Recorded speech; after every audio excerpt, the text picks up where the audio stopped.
दोस्तों स्वागत है आप सभी का आप सभी के अपने इस प्यारे से यूट्यूब चैनल पे। आज हम बात करेंगे कक्षा 10 गणित प्रश्नावली 8.2 प्रश्न संख्या 4। तो हमारे पास प्रश्न है, बताइए कि निम्नलिखित में कौन कौन सत्य है या असत्य है, कारण सहित अपने उत्तर की पुष्टि कीजिए।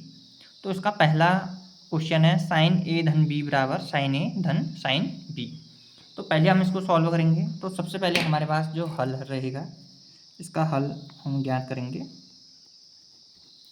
तो हल हमारे पास क्या है, तो इसके लिए हम ए और बी दे रखा है, ठीक है। ए की जगह हम कोई मान रख लेंगे, बी की जगह हम कोई मान रख लेंगे। तो माना ए बराबर हम कितना रख रहे हैं 30 डिग्री तथा बी बराबर 60 डिग्री, ठीक है। ए का मान हमने रखा 30 अंश और बी का मान हमने रखा 60 अंश।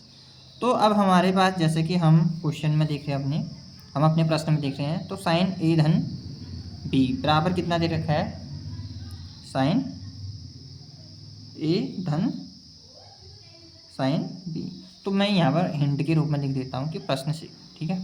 तो प्रश्न से तो साइन ए कितना है 30 डिग्री 30 अंश और बी कितना है हमारे पास 60 अंश, ठीक है, बराबर साइन ए की जगह कितना है 30 अंश और इसी प्रकार से बी की जगह कितना है 60 अंश। अगर ये सही है, ठीक है, ये वाला हमारे पास सही है, तो इसका मतलब ये भी हमारे पास क्या आना चाहिए, दोनों बराबर आना चाहिए। तो 30 धन 60 कितना होता है 90 अंश। इसी प्रकार से साइन 30 डिग्री, तो साइन 30 डिग्री का मान हमारे पास कितना होता है, कोई बता सकता है कि साइन 30 डिग्री का मान हमारे पास कितना होता है। तो साइन 30 डिग्री का हमारे पास मान कितना होता है 1/2। इसी प्रकार से साइन 60 डिग्री का मान हमारे पास कितना होता है √3/2, तो वर्गमूल 3/2। तो साइन 90 डिग्री, साइन 90 डिग्री कितना होता है हमारे पास 1 बराबर ये कितना आ गया 2 और ऊपर है 1 धन √3। तो एक क्या है 1 धन वर्गमूल 3/2 इस 1 के बराबर में है। तो हम यहाँ पर लिख दें क्योंकि ये दोनों क्या है बराबर नहीं है। तो अतः जो हमारे पास मेन क्वेश्चन था साइन ए धन B does not equal to या बराबर नहीं है, तो साइन ए धन साइन बी, तो हम ये लिख सकते हैं, ठीक है। तो अतः जो हमारा पहला विकल्प है, ठीक है, अतः दिया गया कथन जो है वह हमारे क्या है असत्य है।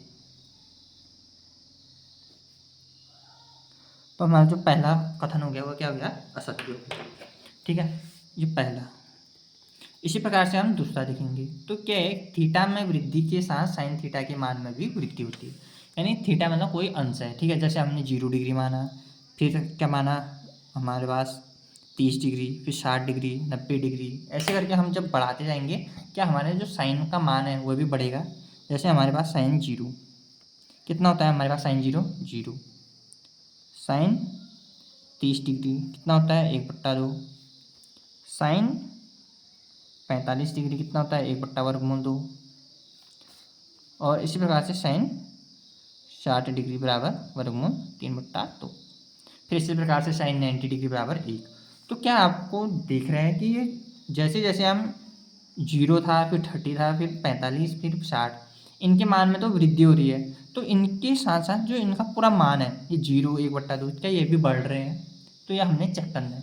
तो हम देख रहे हैं कि पहले 0 था, 0 फिर 1/2, कौन बड़ा होता है 0 या 1/2, तो 1/2 बड़ा होता है। तो हमने देखा कि जैसे जैसे इनके मान में वृद्धि हो रहा है, ठीक है, थीटा के मान में वृद्धि हो रहा है यानी कि अंश के मान में वृद्धि हो रहा है, तो इनके पूरे का मान में भी वृद्धि हो रही है, यानी कि 0 फिर 1/2 इनमें भी क्या हो रहा है वृद्धि हो रहा है। तो अब हम क्या लिख सकते हैं, अतः थीटा में, थीटा मतलब ये अंश, ठीक है, अतः थीटा में वृद्धि के साथ साइन थीटा के मान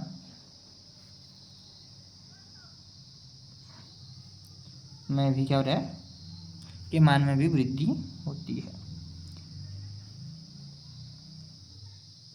तो जैसे जैसे क्या क्या हो रहा था हमारा, तो तो ये थीटा के मान में वृद्धि हो रहा था, तो हमारे साइन थीटा के मान में भी वृद्धि होती है। ठीक है, ऐसे।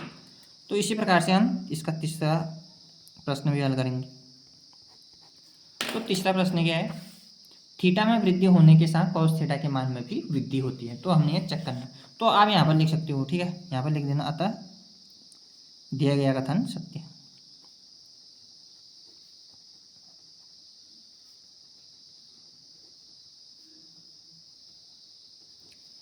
ठीक है, अब क्या था, थीटा में वृद्धि होने के साथ कॉस थीटा के मान में वृद्धि होती है। तो ऐसी जैसा हमने सेकंड वाला सॉल्व किया था, कॉस 0 बराबर 1, कॉस फिर 30 डिग्री बराबर कितना आता है, √3/2, कॉस 30 के बाद कितना आता है हमारे पास, 45 डिग्री बराबर कितना आता है, 1/√2। इसी प्रकार से कॉस हमारे पास 60 डिग्री बराबर 1/2, और फिर कॉस 90 डिग्री बराबर 0। तो यहाँ पर लिख देता हूँ कॉस 90 डिग्री बराबर 0। तो हम क्या देख रहे हैं, हमने थीटा के मान में वृद्धि की, यानी कि हमने अंश के मान में वृद्धि की। पहले 0 था, फिर 30 था, फिर 45, फिर 60, फिर 90। तो इसके साथ साथ जो रहे, तो इसका मान था वो 1 से क्या हो रहा है, 0 की ओर आ गया, यानी कि मान क्या हो रहा है, घट रहा है। 1 से 0 की ओर जाएंगे तो क्या हो रहा है, मान घट रहा है। तो अब हम क्या करते हैं, अतः थीटा में वृद्धि के साथ जो कॉस थीटा के मान में क्या होता है, कॉस थीटा के मान में कमी होती है। ठीक है, वृद्धि नहीं होती है, कमी होती है, या ब्रैकेट में लिख सकते हो वृद्धि नहीं होती है, वृद्धि नहीं होती है। ठीक है, वृद्धि नहीं होती है। तो अब हम क्या लिखते हैं, अतः दिया गया कथन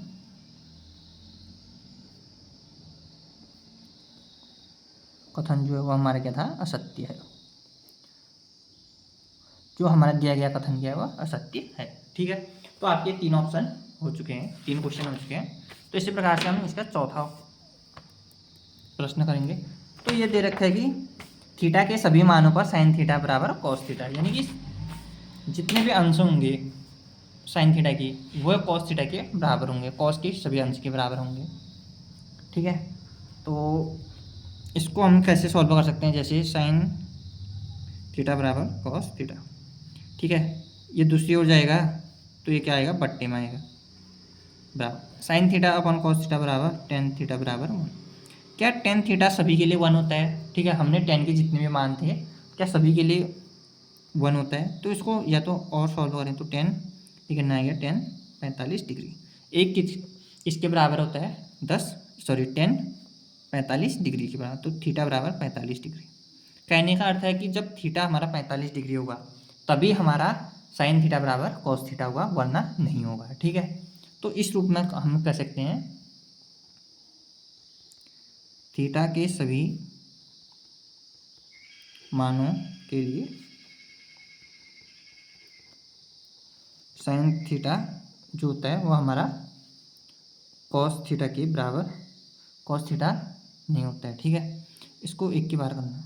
ठीक है, ये ऐसे लिखना। तो अतः दिया गया कथन जो हमारा गया असत्य है। अतः जो हमारा दिया गया कथन क्या था वो असत्य है। ठीक है, तो हमारा चौथा क्वेश्चन भी सॉल्व हो चुका है। इसी प्रकार से पांचवा क्या था, ए बराबर 0 डिग्री पर कॉट ए परिभाषित नहीं है। ठीक है, तो हम जब भी हम त्रिकोणमिति सारणी में पढ़ेंगे तो हमारे पास कॉट 0 डिग्री, कॉस 0 डिग्री हमारे पास कितना था, अनिर्धारित था या अपरिभाषित था। ठीक है, था कि नहीं था? तो आपने जब अच्छे से पढ़ा होगा तो वहाँ पर भी क्या था, कॉट 0 बराबर अनिर्धारित था। ठीक है, तो अतः हम लिख सकते हैं, अतः दिया गया कथन जो है वह क्या है, हमारा सत्य है।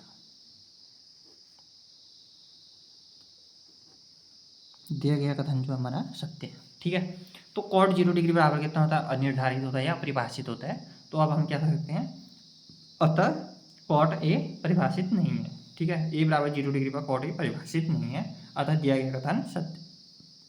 तो दोस्तों अब आशा करता हूँ कि आपको इन प्रश्नों का हल जो है वो काफ़ी अच्छी तरीके से समझ में आए होंगे। तो धन्यवाद दोस्तों।